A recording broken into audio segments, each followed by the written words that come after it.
Ọlọ́run jẹ́ kó ti Ọlọ́run bá mi fẹ́ràn yín dúpẹ́ gan.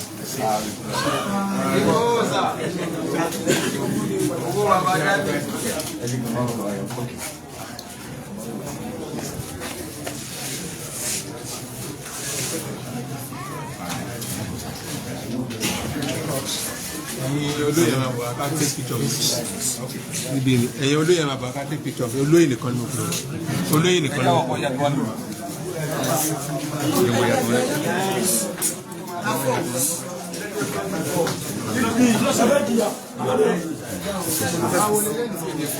Àpò máa fún ní mọ́tò ṣe jà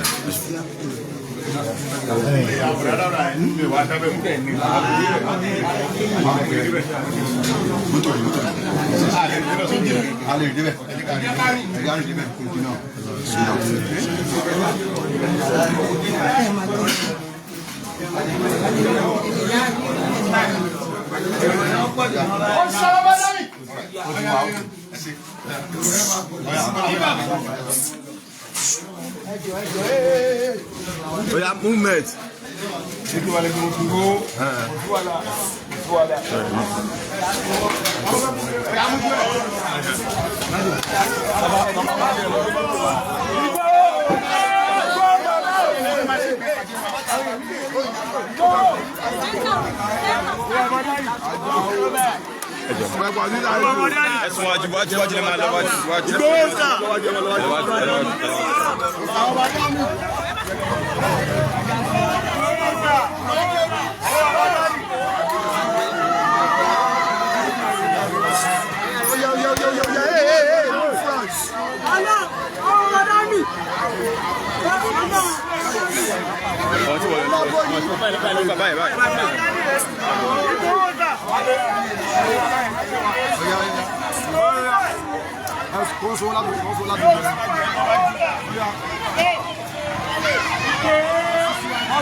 Not everybody.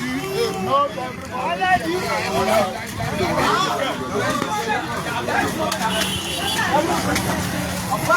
Amani.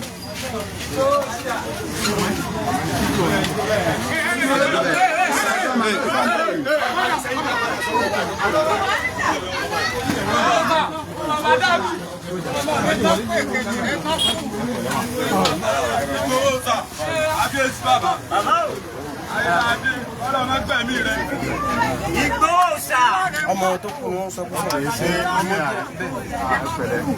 Ìgbà wo ló ṣaláì? Wọ́n ṣe ṣàlàyé ọ̀pẹ náà.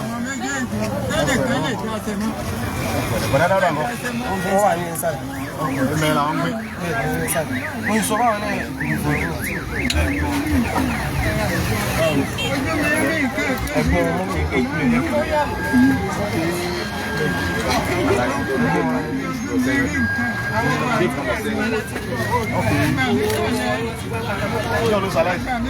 Wọ́n kú ọ̀pẹ náà sátidé kẹta làwọn lè fún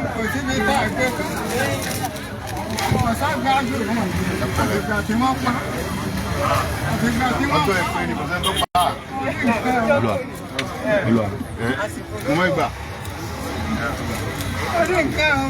Ẹ mọ̀ sọ fún àti àsopọ̀ ẹ̀dá bá kú lẹ̀ la máa ń kú kọ̀sẹ́ tó pa. Ẹgbọ́n mọ̀ mọ̀. Ẹ wọ́n sọ fún ẹni kò tún kọ́ mọ́. Ẹgbọ́n mọ̀ mọ̀. Ẹ̀pẹ̀lẹ̀.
Once again, Koiki Media bring work closer to your doorstep. Today being 13th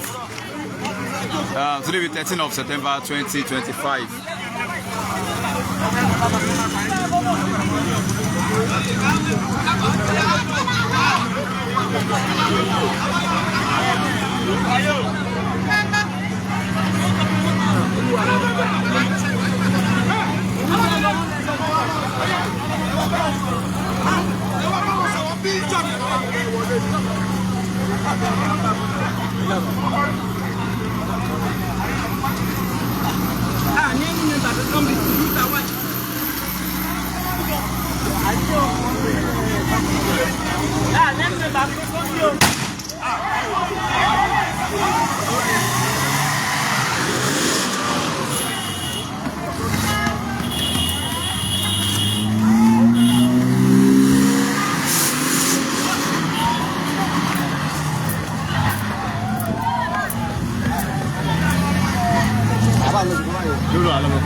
Máa transfer ṣe káàkiri kan.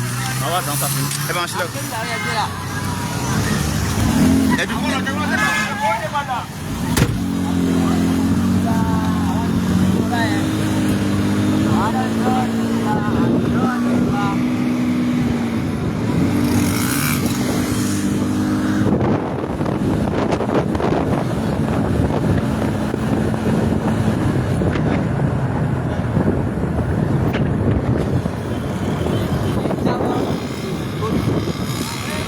Ẹjẹ́ yíwọ́ jáde, àwọn yẹn gbé yẹn ní o.